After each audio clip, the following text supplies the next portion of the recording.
Hello dear student, welcome to our channel teachers creator. Dear students, BEd second year Chhatrapati Shivaji Maharaj University Kanpur के बच्चों के लिए ये आपका educational guidance and counselling subject की एमसीक्यू सीरीज़ चल रही है, जिसमें हम ऑब्जेक्टिव यानी वस्तुनिष्ठ प्रश्नों के क्वेश्चंस और आंसर्स को देख रहे हैं। अभी तक हमने टोटल 5 क्वेश्चंस को कर लिए हैं, प्लस 18 नंबर क्वेश्चंस भी, यानी 18th चैप्टर का भी क्वेश्चंस आपका कवर हो चुका है। व्यक्तित्व परीक्षण यानी कि ठीक है, पर्सनालिटी टेस्टिंग भी हो चुका है। तो अब यहाँ पर 6, 7 इस वीडियो में देखेंगे, उसके बाद की वीडियोस को नेक्स्ट में देखेंगे।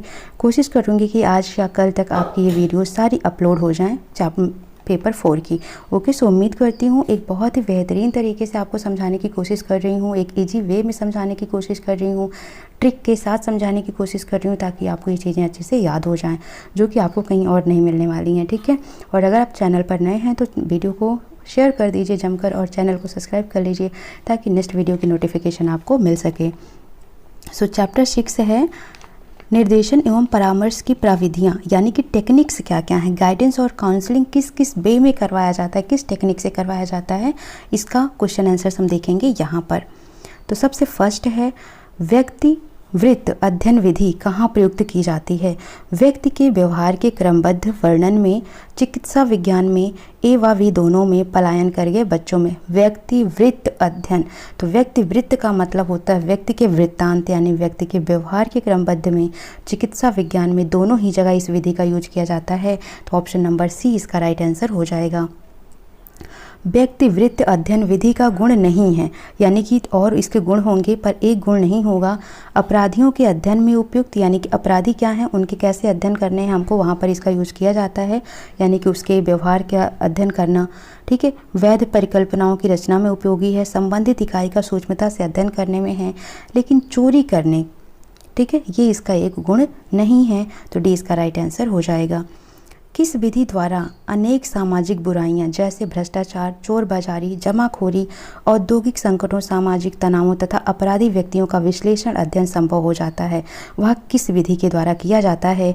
तो व्यक्तिवृत्त अध्ययन विधि, सामाजिक विधि, धार्मिक विधि या कठोर विधि। तो राइट आंसर आपका क्या हो जाएगा, यहाँ पर ए हो जाएगा, व्यक्तिवृत्त अध्ययन विधि इसका राइट आंसर हो जाएगा। निम्नलिखित में से कौन सा वर्तमान समय में शिक्षा पद्धति का एक अभिन्न अंग है। धार्मिक विधि, संचित अभिलेख पत्र, समन्वय विधि या मौखिक अभिलेख पत्र। तो 4th का राइट आंसर हो जाएगा बी, यानी संचित अभिलेख पत्र एक ऐसा अंग है शिक्षा पद्धति का, ठीक है, वर्तमान समय में शिक्षा पद्धति का एक अभिन्न अंग है संचित अभिलेख पत्र। ठीक है, तो बी इसका राइट आंसर हो जाएगा। 5th है संचित अभिलेख पत्र में किसी ज्ञान के बारे में लंबी अवधि में एकत्रित की गई सूचना होती है।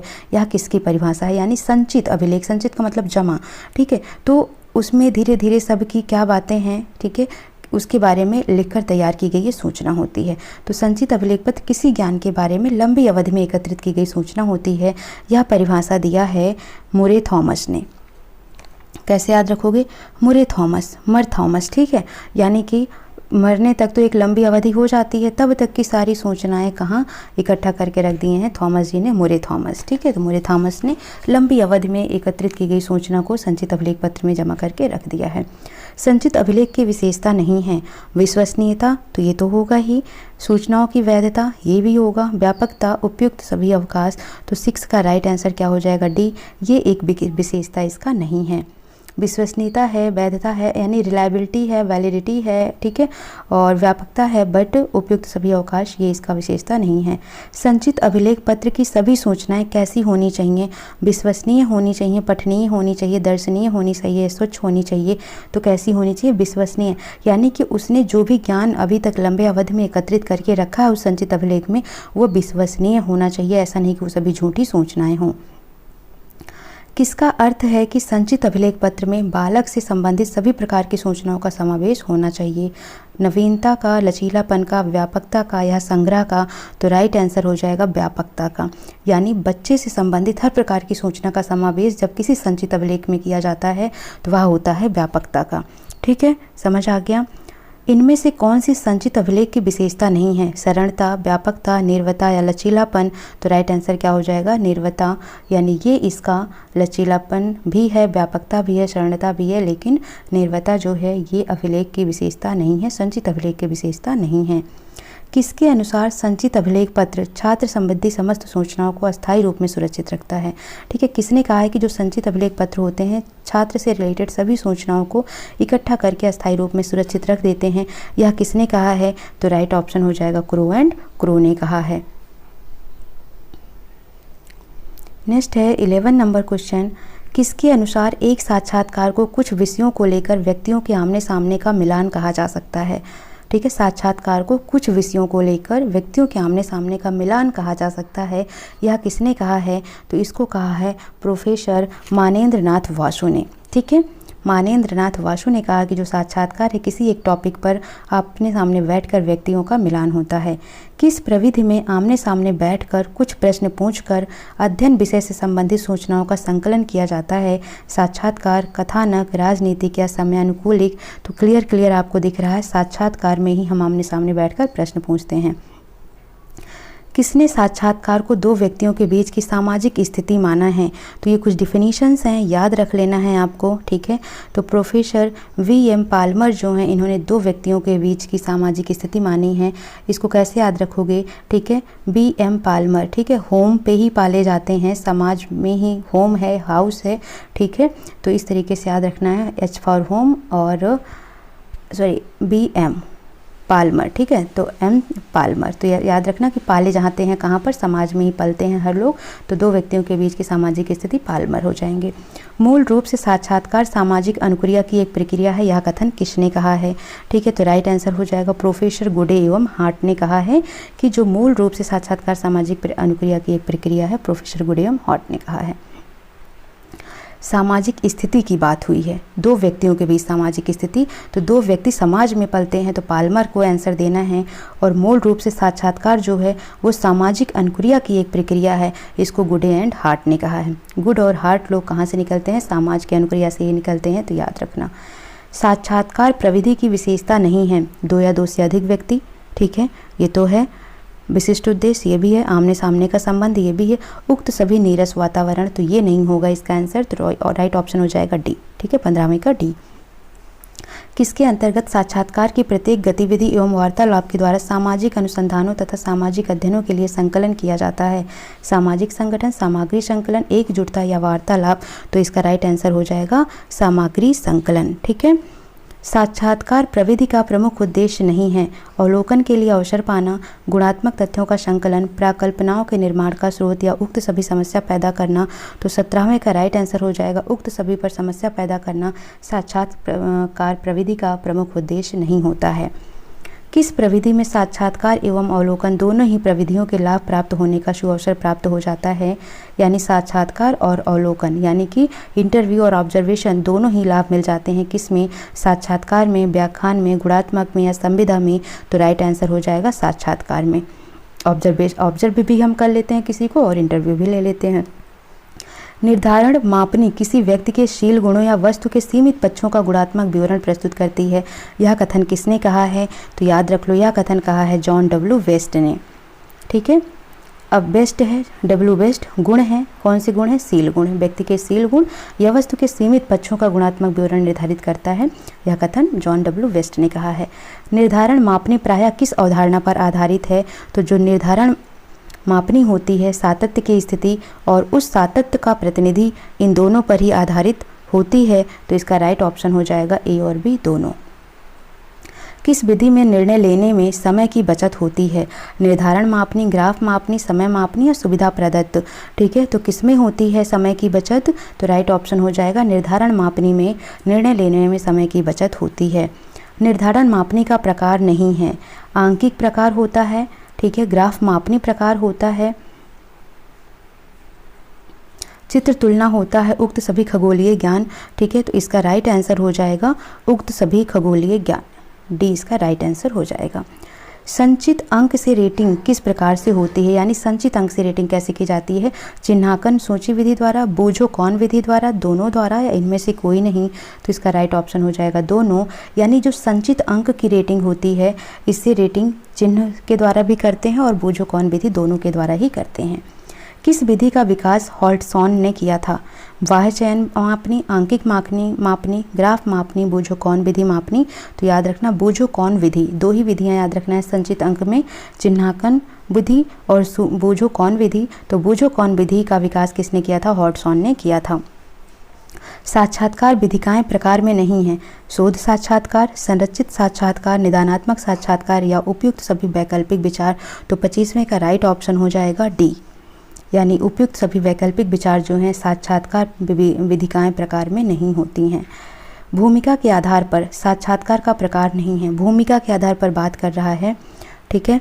तो इसका राइट आंसर है आपका निर्देशित साक्षात्कार, पुनरावृत्त, केंद्रित, सभी समस्यात्मक साक्षात्कार। तो इसका राइट आंसर हो जाएगा नहीं है, पूछा है, यहाँ भी नहीं पूछा था, ठीक है। तो उक्त सभी समस्यात्मक साक्षात्कार जो है भूमिका के आधार पर साक्षात्कार का प्रकार नहीं है, ठीक है। अनिर्देशित साक्षात्कार की सीमाएं हैं उत्तरदाता पर निर्भर रहना, पुनरावृत्ति की संभावना बनी रहना, दोनों या इनमें से कोई नहीं। तो राइट आंसर हो जाएगा दोनों, यानी जो अनिर्देशित साक्षात्कार की सीमा होती है वो होती है ये उत्तरदाता पर भी निर्भर रहता है और पुनरावृत्ति की संभावना भी इसमें बनी रहती है, फिर से रिपीट करना पड़ सकता है, ठीक है। तो इसका दोनों ही आंसर राइट हो जाएगा, यानी कि सी इसका राइट आंसर हो जाएगा। तो चैप्टर 6 कंप्लीट होता है। अब हम देखते हैं चैप्टर नंबर 7। चैप्टर नंबर 7 है हमारा निर्देशन एवं परामर्श कार्मिक, गाइडेंस एंड काउंसलिंग पर्सनल, ठीक है। तो गाइडेंस और काउंसलिंग कैसी है? पर्सनल की बात आ गई यहाँ पर, ठीक है। तो ये है चैप्टर नंबर 7 और इसमें है कुल टोटल आपके आई थिंक 30 क्वेश्चंस। तो इनको डिस्कस कर लेते हैं वन बाय वन फटाफट। विशेष कर्मचारी के अंतर्गत कौन नहीं आता है? विशेष कर्मचारी के अंतर्गत कौन नहीं आता है? प्रधानाचार्य, अध्यापक, परामर्शदाता या शिक्षा मंत्री, ठीक है। तो कौन नहीं आता है? शिक्षा मंत्री जो हैं विशेषज्ञ कर्मचारी के अंतर्गत नहीं आते हैं, ठीक है। क्वेश्चन नंबर 2 है सामान्य कर्मचारी नहीं है। तो इसके ऑप्शंस हम देखते हैं यहाँ पर।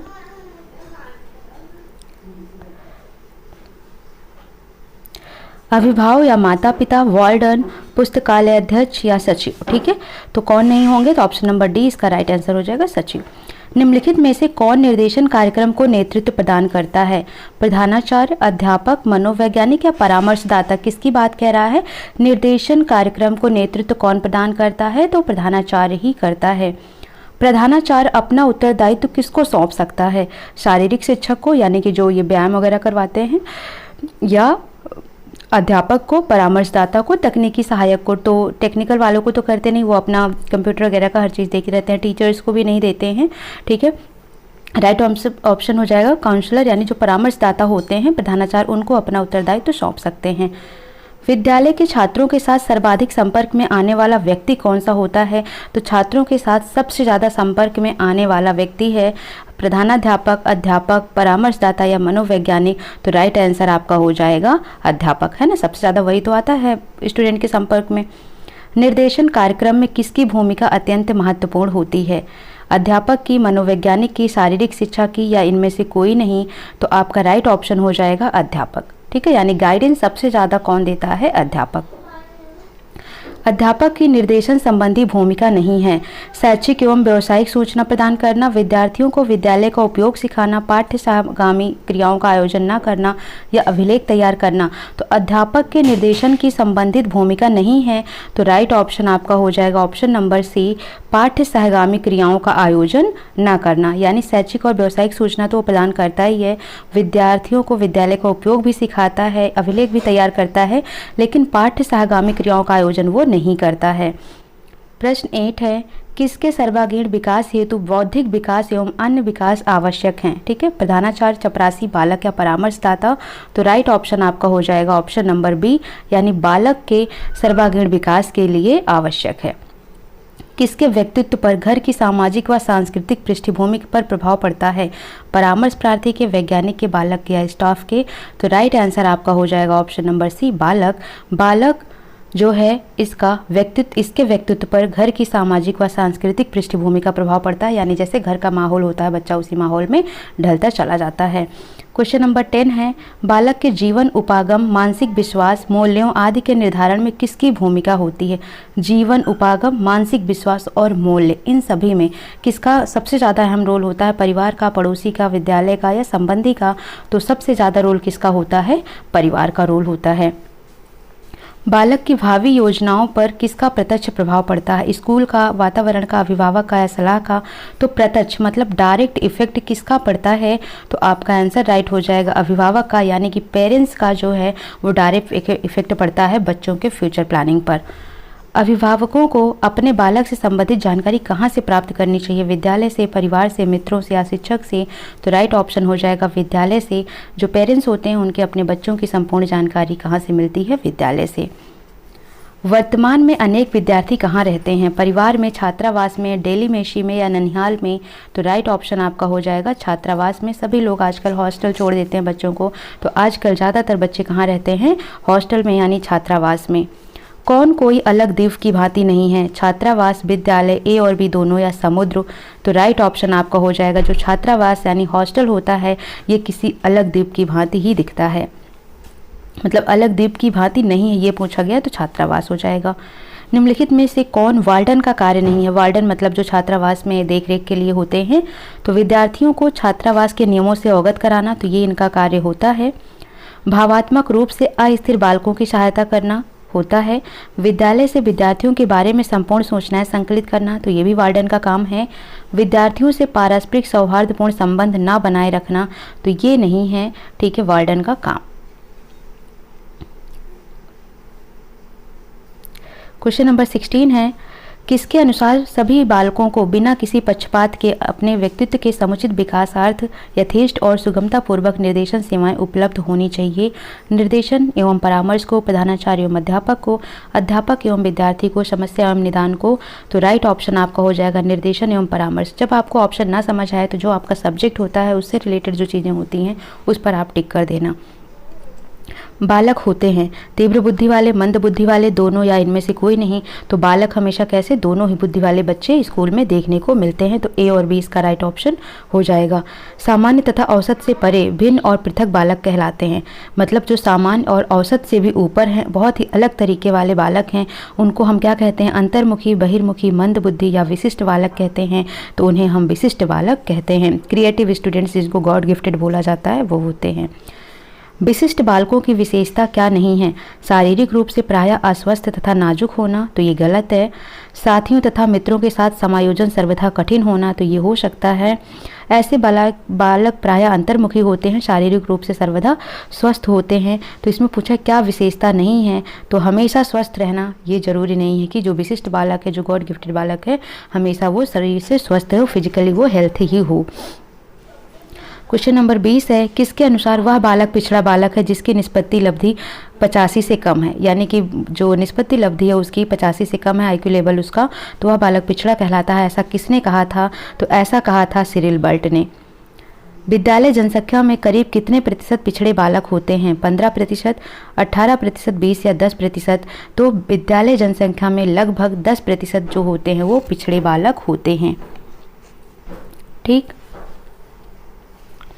नेक्स्ट है, पिछड़ेपन का पता लगाने के लिए कौन सा उपाय काम में नहीं लाया जा सकता है? बुद्धि परीक्षण परिणाम, गत कक्षाओं के विद्यार्थी, निष्पत्ति परीक्षण के परिमाण या अध्यापकों की सम्मतियाँ? ठीक है, तो राइट ऑप्शन आपका हो जाएगा यहाँ पर गत कक्षाओं के विद्यार्थी जो हैं पिछड़ेपन का पता लगाने के लिए इस उपाय को काम में नहीं लाया जा सकता है।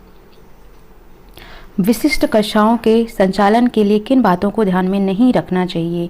विशिष्ट कक्षाओं का आकार छोटा है, एक कक्ष में कई प्रकार के बालक हों, कलांशों की अवधि अधिक बड़ी नहीं, कक्षाओं में अनुभवी एवं योग्य शिक्षक पढ़ाएं। तो किन बातों का ध्यान रखना चाहिए, नहीं रखना चाहिए क्लास के संचालन के लिए? तो अनुभवी और योग्य शिक्षक तो होने ही चाहिए, ये भी आपका करेक्ट है। ठीक है, ज़्यादा टाइम पीरियड भी अधिक नहीं होना चाहिए, नहीं तो बच्चे बोरिंग लगने लगता है। ठीक है, क्लास का आकार थोड़ा छोटा ही होना चाहिए। तो राइट ऑप्शन आपके पास बचता क्या है? जब हम इसको शॉर्टकट से हटा देते हैं तो बचता क्या है हमारे पास? एक कक्षा में कई प्रकार के बालक हों, इन बातों पर ध्यान नहीं रखना चाहिए। ठीक है, किन बालकों के लिए लचीली, आकर्षक एवं क्रिया प्रधान पाठ्यक्रम विकसित किए जा रहे हैं? विशिष्ट बालक, तीव्र बुद्धि वाले बालक, ए और बी दोनों या सामान्य बालक? तो राइट ऑप्शन आपका हो जाएगा ए, यानी जो विशिष्ट बालक हैं इनके लिए लचीली, आकर्षक एवं क्रिया प्रधान पाठ्यक्रम विकसित किए जा रहे हैं। विशिष्ट शिक्षण विधि की विशेषता नहीं है। विशिष्ट शिक्षण विधि की विशेषता क्या नहीं है? बालक करके सीखे, तो ये तो है। ठीक है। व्यवहारिक ज्ञान पर बल ना दे, तो यही नहीं है। सहायक सामग्री के प्रयोग पर बल दे, शिक्षण मंद गति वाली हो, ये भी सही है, यानी टीचिंग थोड़ा सा स्लो मोशन में पढ़ाया जाए, हेल्पिंग मटेरियल्स का यूज किया जाए, ठीक है, उनको डूइंग बाय लर्निंग को प्रमोट किया जाए, लेकिन व्यवहारिक ज्ञान पर बल ना देना ये इसकी कोई विशेषता नहीं है, तो भी इसका राइट ऑप्शन हो जाएगा।